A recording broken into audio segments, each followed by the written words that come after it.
Hello, ladies and gentlemen. Welcome back to the Vicky broadcast on 87.5 FM. Today is January 3rd, 2022, and today I have a slightly different type of broadcast for you today. Instead of going over news stories, which is what I usually do, I'm going to go over a general concept. This is because I couldn't really find any good news stories from today or recently. The general concept I'm going to go over is something that was sort of introduced by Thomas Sowell, and that's the idea that liberals or left-wingers, they value their vision of a grandiose future more than reality, more than what is currently real on a political level or on the political landscape. And this goes hand in hand with the idea of left-wing institutions. And that means that departments of government, public education, that sort of thing, you have all these institutions where it is almost entirely filled with left-wingers when it comes to the administrative roles. And the issue with this is that oftentimes they will attempt to implement their own policies. Many departments don't actually, listen to politicians who are elected. Instead, they're just going to go with whatever policy they think is right. And of course, they need approval from Congress to do all this. But it's not like Congress is going to be active enough or intelligent enough to be able to stop or alter every single policy decision by a department or a department head or a council within the department. The reason why these departments in education is so filled with left-wingers is because in the field of education and of government departments is you don't have to be right, and this is another idea from Thomas Sowell, is your ideas and your strategies don't have to be right to survive. In business, if my business strategy is incorrect, is not, based in reality, then my business will collapse, it will fail.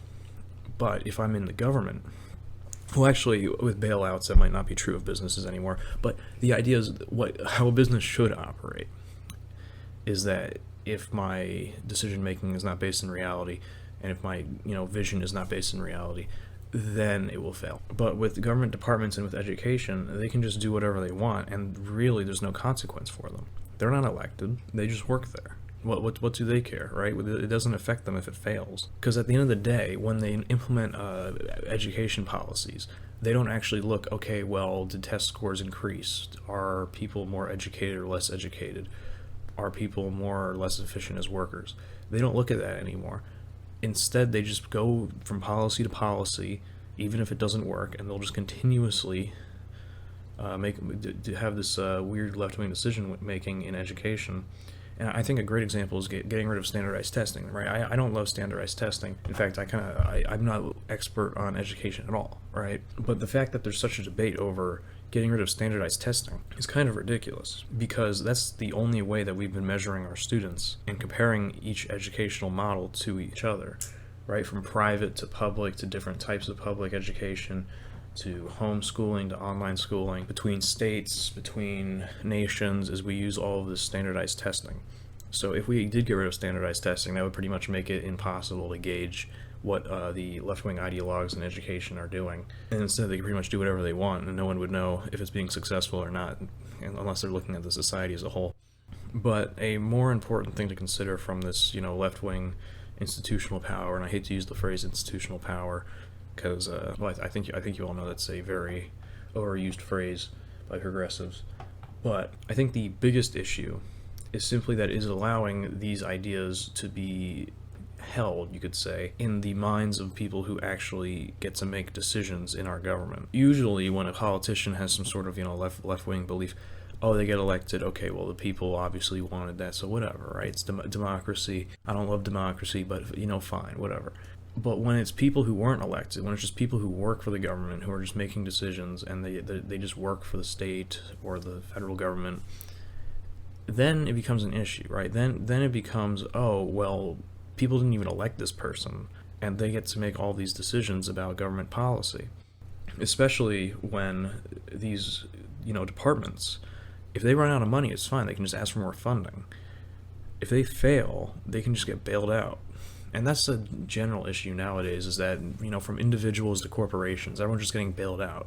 when they make risky or poor or stupid decisions. What should be going on is, natural selection in the business world, where they no longer get financial resources because they're going to make bad decisions with them. Instead, everyone who's making bad decisions with financial resources just gets more financial resources from bailouts and things like that. A great example of this is flood insurance, right? Federal flood insurance, where people who build their homes in areas that are obviously going to be flooded in the next hurricane season, right? They're going to have the national flood insurance just cover them, so they can rebuild their home and have it destroyed again and again and again and again.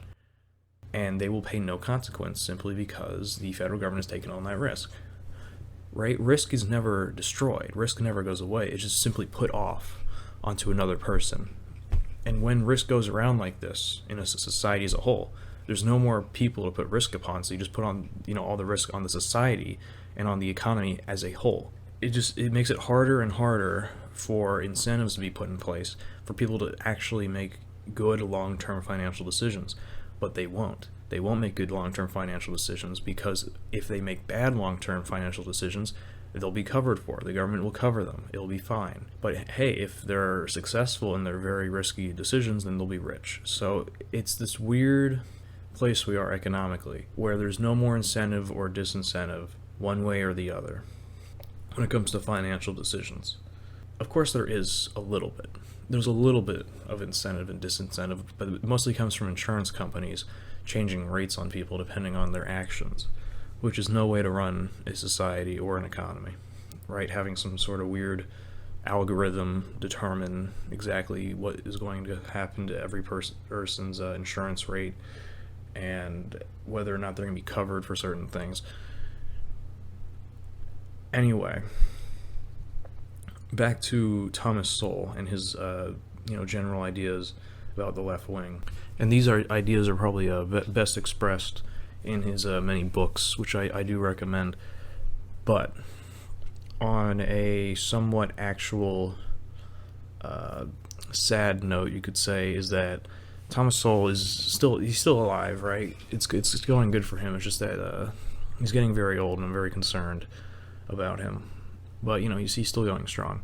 He truly is one of the great American minds, not just in his economic ideas, but also in his social and general political ideas. But anyway, sorry for this being a slightly slower and shorter broadcast, but I will, right now, I'll talk about the fact that we do finally have our YouTube channel up. It is called Vicky Broadcast, or The Vicky Broadcast, or Vicky Broadcasting. Dang, I really gotta figure out its exact name. Okay, yeah, right here, Vicky Broadcast. You can find the Vicky Broadcast on YouTube, and you can go and watch our segments there starting from January 1st, 2022. For the future of this week, we'll probably keep putting out a 10-minute segment a day, and most likely towards the end of the week, this weekend maybe, I might break format a little bit, and we might have a longer broadcast where I'll have a guest and we can discuss current events and politics and things in general, and maybe just some social stuff. But anyway, I'd like to thank all of you, ladies and gentlemen, for tuning in to today's Vicky broadcast on 87.5 FM, and I will see you all in tomorrow's broadcast. Thank you.